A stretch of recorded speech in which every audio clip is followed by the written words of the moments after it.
오늘 여러분들에게 소통의 심리학 40번째 강의를 해드리겠습니다. 이 소통의 심리학은 대화의 기술이기도 합니다. 사실 이 대화의 기술은 상담에서는 가장 핵심적인 상담의 기술이기도 합니다. 오늘 저는 여러분들에게 경청에 대해서 강의를 하고 있는데요. 오늘 주제는 센스 있게 경청하는 5가지 방법에 대해서 강의를 할까 생각합니다. 사실 우리 모두 다는 센스 있는 사람이 되기를 원합니다. 센스가 있다는 것은 재치가 있다, 지혜가 있다 이런 뜻이죠. 우리가 어떻게 하면 재치 있게 대화를 할 수 있을까? 사실 우리가 커뮤니케이션을 한다는 것은, 대화를 한다는 것은 나에게 무엇이 있나를 보는 것이 아닙니다. 대화를 한다는 것은 나에게 무엇이 있나를 보는 것이 아니라 상대가 원하는 것이 무엇인지, 상대의 감정은 무엇인지, 상대가 나에게 전달하고자 하는 핵심 메시지는 무엇인지 우리가 파악하면서 듣는 것을 말하는 것입니다. 그러면서 듣는다는 것은 참 무엇일까 생각해 보면, 우리가 듣는다는 것은, 경청한다는 것은 내가 먼저 상대에게 집중을 하는 것입니다. 내 마음과 내 생각을 상대에게 집중하는 그 순간 나는 사라져 간다는 것이죠. 나는 잊어버린다는 것이죠. 나의 생각과 나의 감정은 잊어버리고 오직 상대가 내 마음에 들어온다는 것입니다. 상대가 내 마음에 들어온다는 것은 상대의 감정과 상대의 생각을 내가 받아들인다는 것입니다. 이것이 대화를 한다는 의미입니다. 그럼 우리가 센스 있게 대화를 하는 5가지 방법이 있습니다. 우리가 누군가와 대화를 잘 하기를 원하면 5가지 방법, 태도를 가졌으면 좋겠습니다. 첫 번째입니다. 귀담아 듣는다는 것입니다. 이 첫 번째 단계는, 귀담아 듣는다는 것은 내가 입을 닫는다는 것입니다. 누군가와 대화할 때 내가 입을 다물고 상대방의 이야기를 듣는다는 것입니다. 이 말은 우리가 누군가 대화할 때 상대방의 이야기를 들으면서 내가 잠시 침묵을 한다는 것입니다.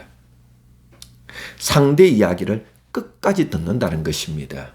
끝까지 들을 때 가만히 듣는 것이 아니라 나의 귀를 동원하고, 나의 눈을 동원하고, 나의 가슴을 동원해서, 나의 모든 오감각을 동원해서 상대의 이야기를 귀담아 듣는다는 것입니다.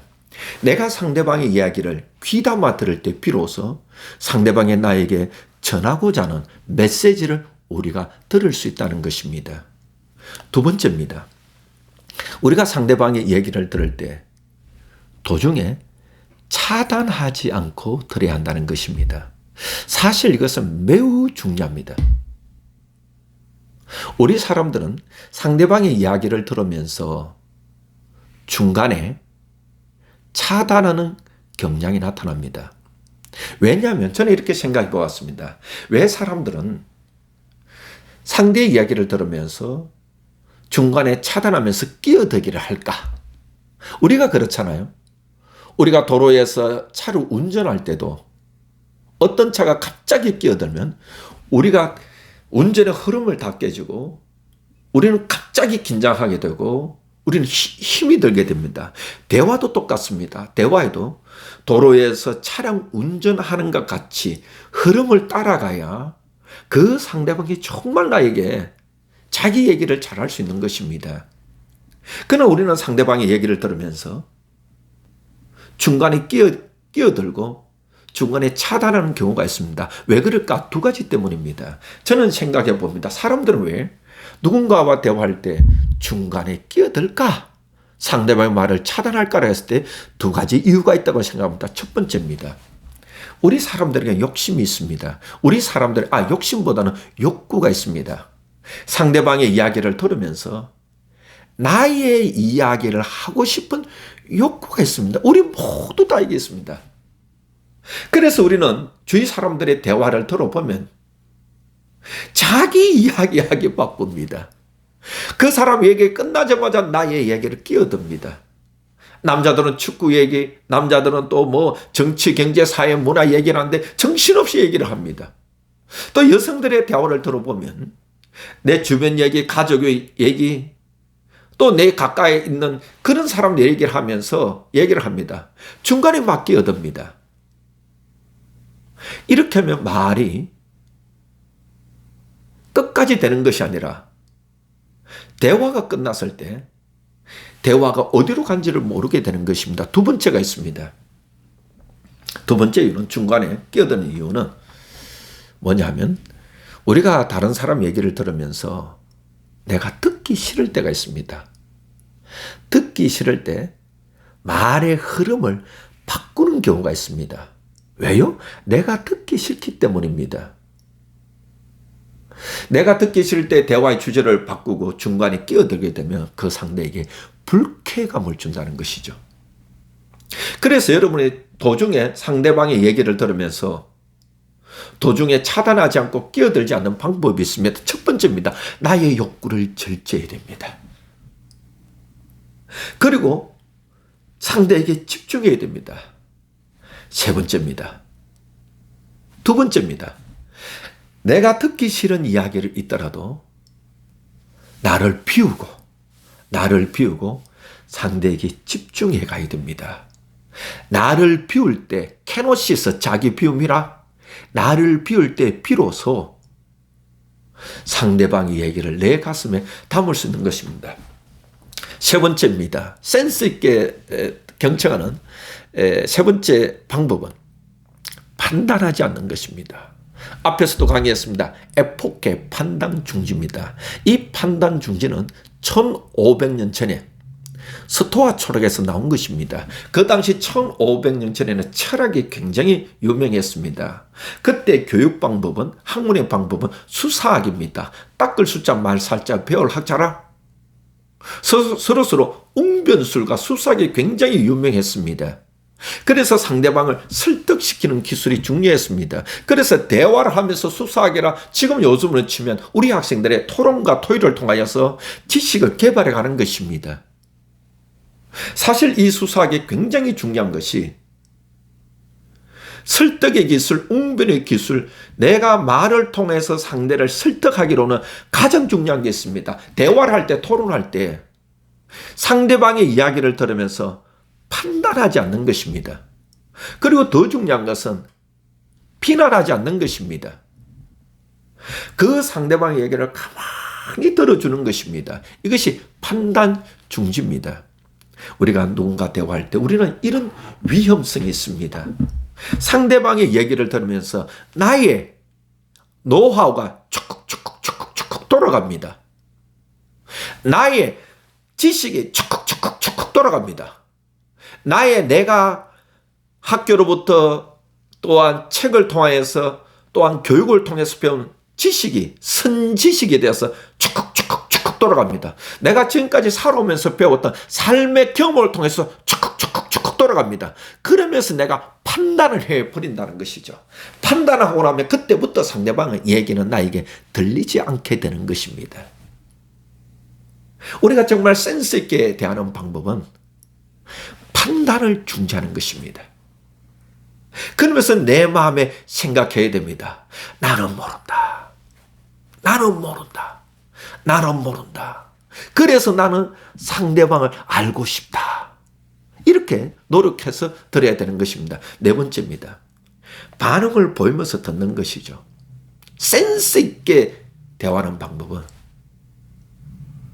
내가 누군가 얘기를 들으면서 가만히 아무런 반응 없이 가만히 이래 듣는 것이 아닙니다. 집중을 하면서 들어야 되지만 집중 가운데 상대에게 집중해서 들으면서 내가 침묵을 지키지만, 나는 상대방의 얘기를 들으면서 나는 당신의 이야기를 잘 듣고 있습니다. 메시지를 계속, 사인을 계속 보내야 됩니다. 그 방법이 바로 관심의 기술입니다. 관계할 관자 마음 심자. 나는 상대에게, 당신에게 관계를 맺고 싶은 마음이 있습니다. 당길 관자 마음 심자. 그러면서 상대의 마음을 나에게 당겨야 되는 것이죠.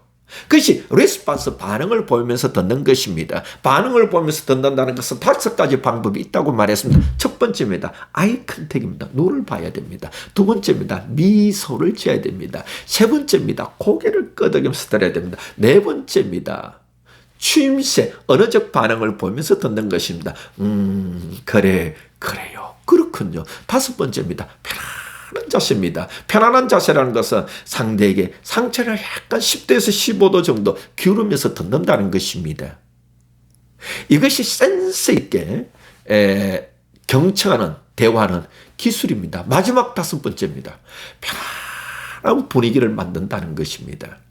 여기서 편안한 분위기를 만든다는 것은 뭐 환경을 만든다, 또 분위기 좋은 곳에서 대화한다, 이런 것도 있지만 센스 있게 경청한다는 것은, 여기서 편안한 분위기를 만든다는 것은 내가 상대방의 이야기를 들으면서 그 사람이 나에게 무엇을 전하고자 하는지 그 메시지를 파악하면서 내가 죄 진술할 수 있는 수준까지 듣는다는 것입니다.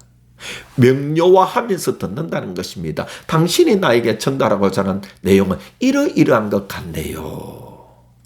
이렇게 내가 그 사람의 한 얘기를 보여주면서 내가 거울에 대해서 명료하라, 내가 거울에 대해서 밝을 명자 또한 이 요약할 요자 밝게 요약해서 보여주면서 이렇게 하는 것이 편안한 분위기를 만든다는 것입니다. 또 상대가 얘기를 하는데 중간에 말을 제대로 못합니다. 뚝뚝 끊길 때가 있습니다. 그때 상대방 얘기를 하면서 내가 얘기를 더 잘할 수 있도록 내가 요약 정리해서 들어주는 것이 이 편안한 분위기를 만든다, 이런 말입니다. 그래서 오늘 저는 여러분들에게 센스 있게 경청하는 5가지 방법에 대해서 강의해 드렸습니다. 첫 번째입니다. 귀담아 들어야 됩니다. 귀담아 듣는다는 것은 내가 상대의 얘기를 들을 때에 입을 다물고 상대에게 집중해서 듣는다는 것입니다. 두 번째입니다. 도중에 차단하지 않는다는 것입니다. 도중에 차단하지 않는다는 것은 내가 빈 마음을 가지고 상대에게 집중해서 듣는다는 것입니다. 세 번째입니다. 판단 중지를 하는 것입니다. 네 번째입니다. 반응을 보면서 듣는다는 것입니다. 5번째입니다. 편안한 분위기를 만들면서 듣는다는 것입니다. 편안한 분위기라는 것은 내가 상대방 한 얘기를 듣고 내가 다시 재진술을 할 수 주면서 듣는 것을 말합니다. 저는 오늘 여러분들에게 센스 있게 경청하는 5가지 방법에 대해서 강의를 해드렸습니다. 이 내용에 대해서 좀 더 구체적으로 알고 싶으면 마음을 움직이는 커뮤니케이션 기법, 시그마 북스에서 나왔습니다. 이 책을 좀 더 참고해 보시기 바랍니다. 저자는 박민수입니다. 오늘도 여러분들이 박민수 교수 상담 TV를 통하여서 이 강의를 경청해 주시고 시청해 주셔서 고맙습니다. 여러분들이 이 강의가 도움이 되신다면 좋아요도 눌러주시고 또한 구독도 해 주시기 바랍니다. 제가 다음부터는 공감에 대해서 강의를 해 드리겠습니다. 오늘 여러분들이 저희 유튜브를 통하여서 이 강의를 경청해 주셔서 고맙고 여러분들의 삶에서 정말 센스 있게 경청하여서 좋은 인간관계를 맺어가는 그런 사람이 되기를 기원하면서 저는 여기서 강의 마치겠습니다. 고맙습니다.